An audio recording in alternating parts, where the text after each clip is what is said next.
이 뇌졸중 치료는요, 다른 병들이랑 조금 다르게 시간이 굉장히 중요해요.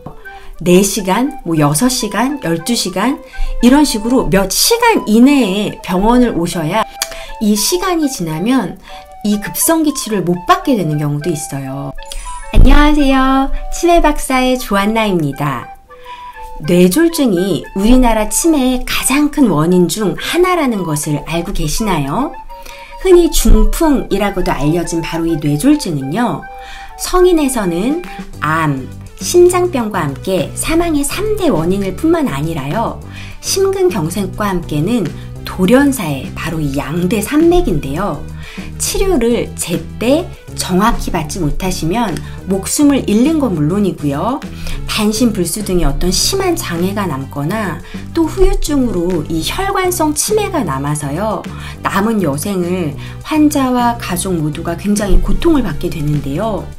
뇌졸중을 빨리 치료할 수 있는 정말 유일한 방법은요, 평소에 이 전조 증상을 정말 잘 알고 계시다가 이 증상이 나타나는 즉시 처치가 가능한 병원으로 가시는 건데요. 정말 안타깝게 많은 분들이 이 증상을 잘 알지 못해서 굉장히 치료를 잘 못 받게 되는 경우가 많습니다. 결국 뇌졸중을 빨리 정확히 치료하는 게 어떻게 보면 이 혈관성 치매의 예방 수칙이라고도 할 수 있는데요. 오늘 이 영상만 끝까지 보시면요, 뇌졸중의 증상을 제가 머리부터 발끝까지 10가지로 총정리해 드리고요. 그럼 이런 증상이 발생했을 때 그럼 그 다음에는 과연 어떻게 집에서 대처해야 될지, 해야 할 것 5가지와 하지 말아야 할 것 또 5가지, 이 총 10가지를 대한뇌졸중학회 어떤 진료 지침에 근거해서 정확한 자료로 이해하시기 쉽게 설명을 드릴게요. 자, 뇌졸중의 대표적인 증상 10가지를요, 머리부터 발까지 순서대로 설명을 드릴 테니까요, 잘 듣고 따라오세요. 자, 첫 번째 증상은 머리인데요. 바로 갑자기 의식이 저하되는 거예요. 여기서 말하는 의식이란 건요, 정상적으로 이렇게 깨어있는 건데요. 어느 날 어딘가 좀 쓰러져 있다? 그리고 불러도 막 정식을 차리지 못하는 경우에, 이런 경우는 분명히 의식 저하가 있는 거죠. 아니면 깨어있기는 깨어있지만 사람도 못 알아보고 뭔가 사람이 갑자기 흐리멍텅하다. 이런 것들도 어떤 의식 저하의 일종으로 나타날 수가 있습니다. 두 번째 증상도 머리와 연관이 되는데요. 바로 갑자기 나타난 기억력 저하예요. 언젠가부터 서서히 이렇게 발생한 게 아니라요, 무자르듯이 정확히 어느 날 이후로, 아니면 자고 일어났더니 그 다음 날부터 기억력이 떨어진다. 이렇게 갑자기 발생하는 기억력 저하도요, 어떤 뇌졸중으로 인한 증상으로 의심을 해야 되고요. 세 번째 증상까지도 머리인데요. 굉장히 심한 두통이 발생했을 때예요.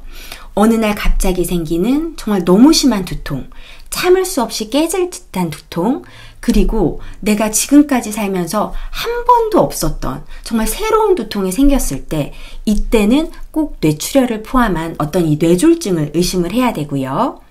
네 번째 증상은 바로 이 눈인데요. 물체가 2개로 보이거나 아니면 시야가 뭔가 흐릿해졌을 때예요. 어느 날 갑자기 걷고 있는데 이상하다? 보이는 게 2개로 겹쳐 보이거나 이상하게 좀 초점이 안 맞는 것 같다.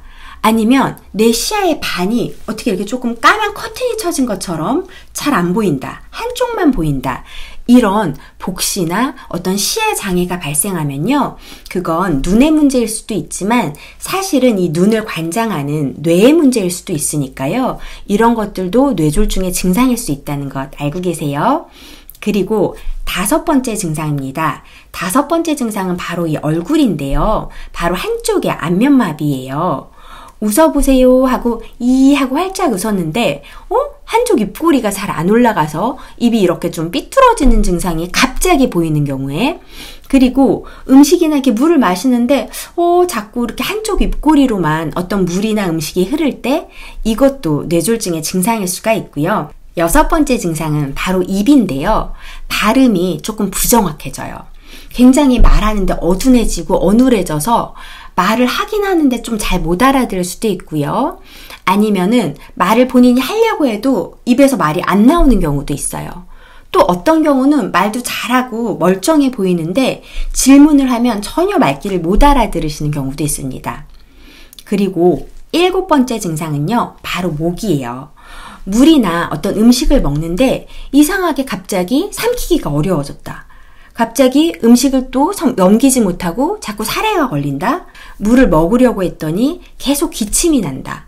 이런 목의 증상도 뇌졸중의 증상일 수가 있어요. 그리고 8번째 증상은요, 바로 한쪽의 팔다리 마비입니다.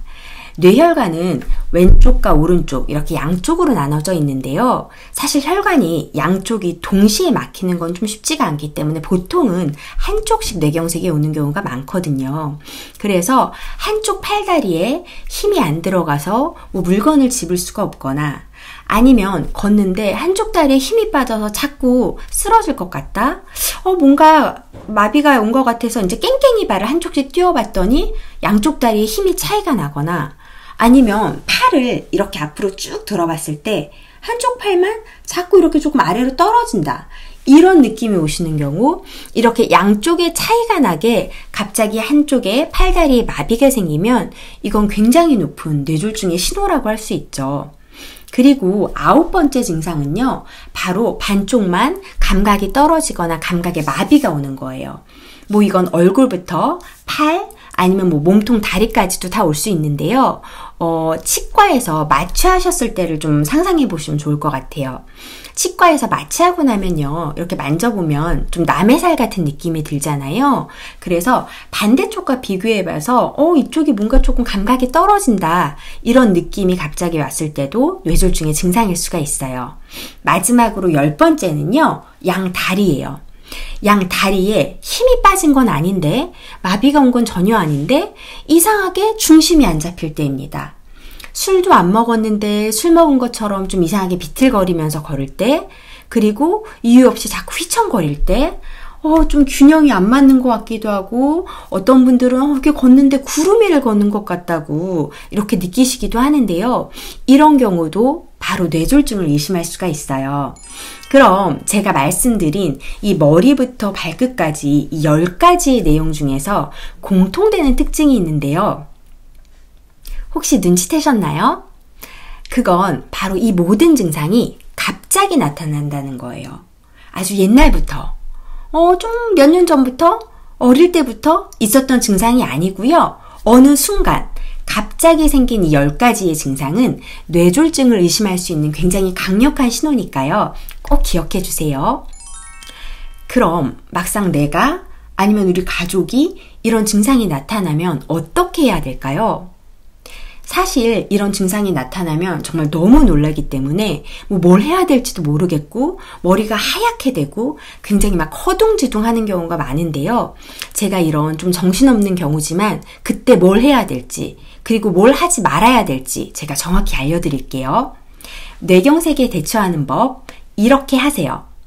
첫 번째는요, 환자를 안전한 곳에 눕히셔야 돼요. 편하고 안전하게 평지 같은 데 눕히시되 숨쉬기가 쉽도록 조금 베개 같은 걸 받쳐서요, 머리랑 어깨를 약간 높은 위치에 두시고요.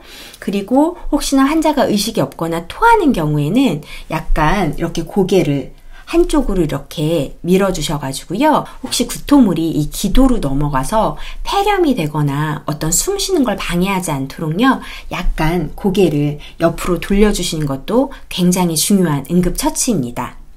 그리고 나서는 두 번째, 119에 전화하세요.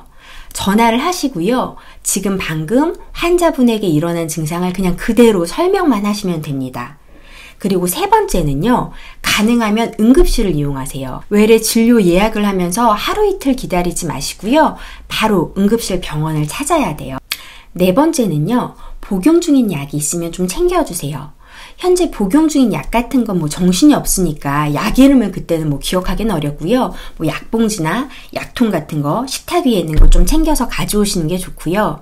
또 중요한 건 평소에 혹시 약 알레르기가 있다거나 어떤 조영제 알레르기 같은 것들이 있다면 꼭 응급실에서 어떤 진료팀에게 알려주셔야 이것이 굉장히 치료하는 데 중요한 정보가 됩니다. 다섯 번째로는요, 병원은 어떤 재관류 치료가 가능한 곳을 찾아가야 되는데요. 사실 이건 119를 타면 알아서 치료 가능한 병원으로 이송을 하는 게 원칙이고요. 사실 이 막힌 혈관을 뚫어서 신속하게 뇌조직을 살려줄 수 있는 이 재관류 치료가 가능한 곳을 가야 되기 때문에 뭐 집이나 직장 근처에 평소에 재관류 치료가 가능한 병원이 어딘지는 조금 알아보시는 것도 도움이 될 것 같아요. 이렇게 5가지가 뇌경색 급성기 전조 증상이 왔을 때 해야 할 총 5가지고요. 그 다음으로 하지 말아야 될 것들도 제가 알려드릴게요. 우선은요, 뇌경색에 대처하는 법, 이렇게 하지 마세요. 우선 스스로는 진단하시면 안 돼요. 왜냐면 뇌졸중은 제가 나중에 또 다른 영상에서 자세히 설명드리겠지만 이 뇌졸중 치료는요, 다른 병들이랑 조금 다르게 시간이 굉장히 중요해요. 그것도 하루 이틀이 아니고요. 4시간, 6시간, 12시간 이런 식으로 몇 시간 이내에 병원을 오셔야 받을 수 있는 급성기 치료의 종류가 달라지거든요. 이 시간이 지나면 이 급성기 치료를 못 받게 되는 경우도 있어요. 그래서 오늘 이 말씀드린 전조 증상으로는요, 급성 뇌졸중이 의심되면 상황을 지켜보지 말고요, 바로 병원으로 움직이시는 게 좋아요. 그렇기 때문에 제가 하지 말아야 될 5가지를 구체적으로 말씀을 드릴게요.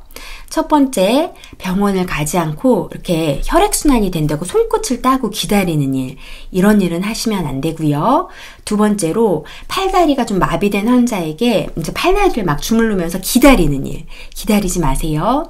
세 번째로는 의식장애가 와서 이제 깨어나지 않는 환자에게 자꾸 정신 차리라면서 막 물이나 약을 먹이는 일, 이런 것들은 나중에 흡인성 폐렴이 될 수 있어서 굉장히 조심하셔야 되고, 네 번째로는 조금 지나면 좋아지겠지, 아니면 지금 너무 상황이 나쁘니까 조금 더 좋아지면 가자 하고 날이 밝을 때까지 다음 날을 기다리는 일, 이건 하시면 안 돼요. 5번째는요, 자녀분들을 기다리시는 일이에요. 지금 내가 전화하면 자녀분들이 굉장히 걱정하겠지. 애들 지금 일하는 시간이니까 애들 퇴근하면 그때 한번 상의하고 결정하자.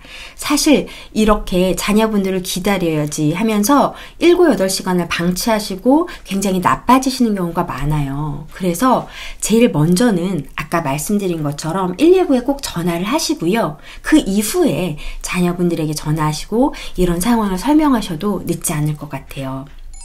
자, 오늘 영상에서는요, 이 뇌졸중의 대표적인 증상 10가지를요, 머리부터 발끝까지 갑자기 라는 단어로 정리를 해드렸고요.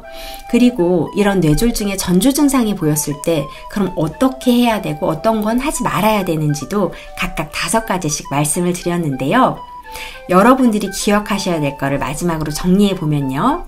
머리는 의식이 떨어지거나 기억력이 갑자기 떨어지거나 두통이 심하게 발생했을 때, 그리고 눈은요, 물건이 2개로 혹은 겹쳐 보이거나 한쪽이 잘 안 보일 때, 세 번째로 얼굴은요, 갑자기 한쪽에 얼굴 마비가 생겼을 때, 네 번째로는 입인데요, 말할 때 발음이 굉장히 어둔해지고 말을 잘하지 못할 때, 그리고 목인데요, 목은 삼키기가 어렵고 사례가 걸릴 때, 그 다음은 팔다리고요. 한쪽 팔다리의 마비나 어떤 마취된 것 같은 남의 살과 같이 무뎌진 느낌이 들 때, 마지막으로는 양다리입니다. 걷는데 힘이 빠진 것도 아니지만 갑자기 심하게 어지럽고 술 취한 사람처럼 비틀거리면서 자꾸 쓰러질 때, 이렇게 총 10가지가 뇌졸중에 매우 중요한 전조 증상이라고 말씀드릴 수가 있습니다.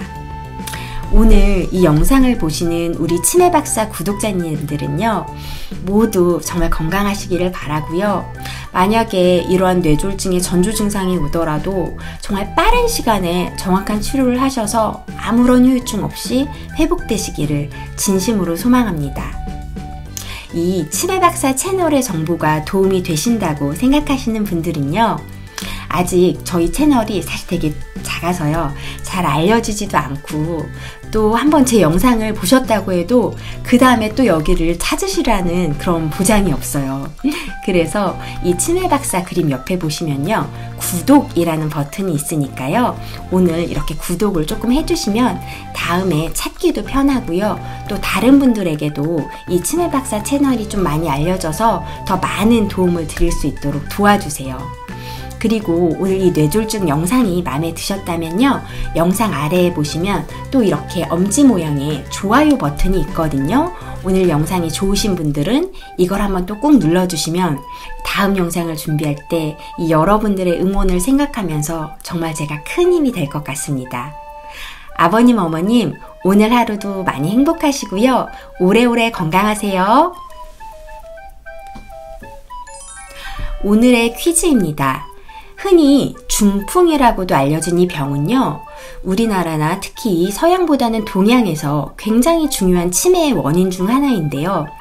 성인에서는 암, 심장병과 함께 사망의 3대 원인이기도 하고요. 또 심근경색과 더불어서 돌연사의 양대 산맥입니다.